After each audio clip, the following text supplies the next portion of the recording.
So this is a story you don't hear every day, but then as I read the story, I realized it's not perhaps as unique as you might think. Imagine you're given a diagnosis that your disease is fatal and you should start planning your final days.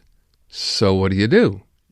You start planning your final days, and different people might treat it in different ways. Our guest, Helene Campbell, is a French-Canadian organ and tissue donation advocate, by the way, went ahead and did just that, planning out those final days, taking those bucket list trips, spending your money, having fun with friends, only to then find out that that initial diagnosis, that fatal diagnosis, had come and gone, leading to the question of now what?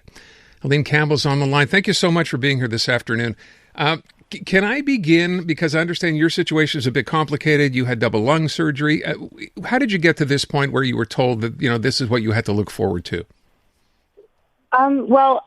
Something I should point out as well is I'm still currently in rejection from my organ donor. I received a double lung transplant. I've actually gone through it twice, and the reason I needed a second one was because of rejection. Okay. And so that's what I'm experiencing again, and I don't qualify for a third transplant. And so as my body rejects these organs, the way my future looks, it's just getting worse from here on out. So that was the diagnosis, if I can.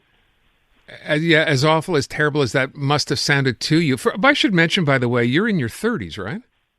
I am. I'm 34. Okay.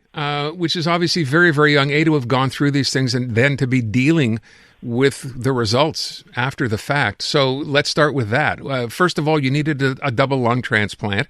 As you said, you had it, then you needed a second one. What was the diagnosis for you originally? What did they told you? I had something called pluriparenchymal fibroelastosis. Say that 10 times fast. Really? It was essentially the inflammation and scarring of my lungs and irreversible damage, and the only way to treat that was with a double lung transplant. And we found that out. I had been misdiagnosed with asthma as a child, and so when I was presenting myself with symptoms in my late teens, we just kept pushing it and thinking it's just asthma, and it turned out not to be asthma. So you can imagine that on celebrating my 20th birthday in Barcelona, and then my 21st birthday, I was intubated, had just received a double lung transplant. Life can change in an instant, and mine did. And then you're told, if I read right, in November of 2022, you're told that you had between 9 and 12 months left to live. That's correct. And if I can ask you, I can't imagine what that must be like to have that as a diagnosis. What did you think? What were you thinking? Well, something, Aaron, that I have dealt with ever since being told about my diagnosis with the pluriparenchymal fibroelastosis one, was that it was a very aggressive disease, and I was basically in a race against the clock, and it was, will I receive this organ in time before my body can no longer, Right. work or breathe?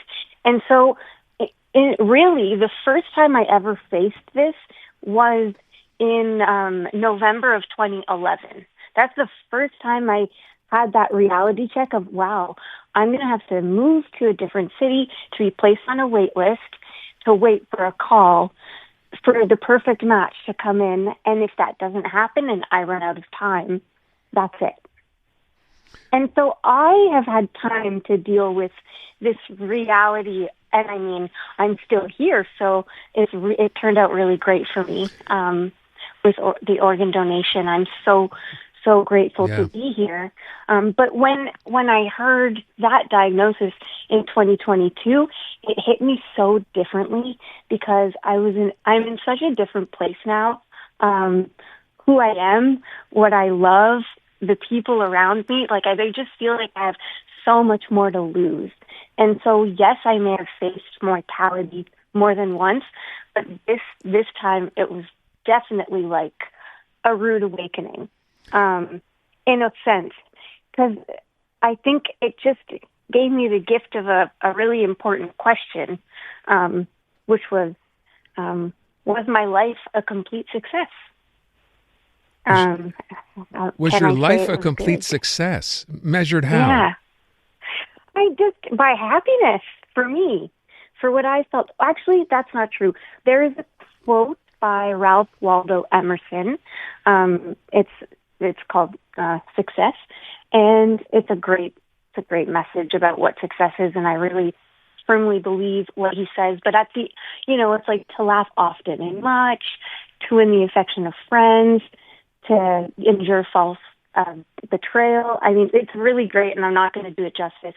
But the very last sentence of that is to know one life has breathed easier because you've lived. This is to have succeeded. And that message made such an impact on me when I first read that quote years ago. And so that's how I measure success. And so, yeah, that was my question. Yeah, I wonder too. So having gone through this, I mean, that was 2022. It's now 4 years later. And what I read originally was when I introduced our interview was, someone gives you that diagnosis. You're like, you know what? It's time to go big or go home because sooner or later you're going to be going home. So you go out and you do all this stuff. And, you're with friends and you travel and you take cruises. And then it's like, okay, I had a sort of a schedule here. And now I've done what I had to do and I'm still alive, which begs the question, then what? Right, and I truly believe I'm still alive because I lived my best life doing exactly what I wanted to do. I had set my goals, my priorities, tried to cut all the fluff out of my life, and I truly believe that really helped me keep going. Yeah. And it's a really strange question to have to ask yourself. I imagine. Okay, I'm still here. What do I do now? Yeah. I'm still here. What do I do now? I can't imagine what that must be like. I wonder now at this stage, you mentioned off the top, you're still waiting. Who knows what's going to happen? How do you live your life now? You're obviously living day to day. You've kind of reached a point where you're satisfied with what you've done. What's it like? You know what? I still don't feel fully satisfied with what I've done. And I think it's because right now, as I'm not working, and I'm not doing things, I'm not feeling like I'm helpful. Like I'm not feeling like I'm contributing and being a part of something. And I think that to me is really where I find worth and value, I guess. No, that's not the right word. No, but it is. But it is, yeah, right? And satisfaction as well. Yes.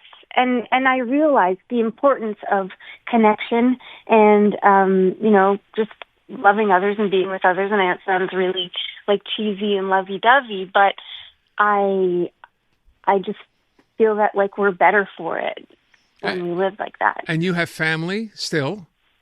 I do. And that's another thing too. My family's growing. I have 2 nephews now. So it just feels like I don't want to leave. I want to see them graduate and I want to see them do this. So like anytime we had family gatherings in that year of 2022 to like 2023, every time I had such great times, but my heart was breaking at the same time because I was so sad that I was going to be missing out. And so it was a really strange place to be in, to be like, okay, enjoy this. Like really savor this, this is going to be maybe your last this, that, and the other thing. But then also because of that, feel heartbroken and to have both those emotions at the same time. Such a crazy story. I don't think anyone can imagine what it is to be in that situation until you are. And I mentioned off the top, by the way, I should point out, your story, as unique as it is really not, because there are other people mentioned who've gone through the same thing, right? Yeah, I am not alone, and no one really talks about this. But yeah, I'm not alone. There's so many people. I actually was part of a palliative care program where we would meet once a week to kind of talk about what we're living through, and we would do this art therapy because we're all in the same boat. It kind of feels like, we've been shipwrecked. We're all living different things, but like can relate on some sort of trauma, and we don't really know, are we going to be okay? Are we not? We lost a lot of friends just suddenly. Like it's a really tough space to be in, but there's also so much beauty, and there is a privilege in knowing, or maybe a privilege in asking yourself that question, if that makes sense. Yeah, it does. And I wish we had more time. I have to wrap up. I want to thank you so much. I was going to ask if you're in touch with any of these people, because it seemed that'd be kind of a natural friendship to establish. Someone else has gone through what you've gone through. But, you did at the outset, I guess. Do you still have those relationships now? Yes, I do. That's great. In fact, one of the individuals in the article, Diane, she's one of the people I met at that palliative care group. Listen, I wish you all the best, which sounds an odd thing to say to someone who's been through so much, or as much as you have, but I hope we can chat again. I really appreciate you talking, and thanks a lot. Thank you, Helene Campbell. I can't thank you enough. Helene Campbell. Story might be worth reading, even, if you can find it. More of it was in the Globe and Mail, and it's just, it's one of those crazy things in life, right? Canadian women are looking for more out of themselves, their businesses, their elected leaders, and the world around them. And that's why we're thrilled to introduce the Honest Talk podcast. I'm Jennifer Stewart. And I'm Catherine Clark. And in this podcast, we interview Canada's most inspiring women. Entrepreneurs, artists, athletes, politicians, and newsmakers, all at different stages of their journey. So if you're looking to connect, then we hope you'll join us. Listen to the Honest Talk podcast on iHeartRadio or wherever you listen to your podcasts.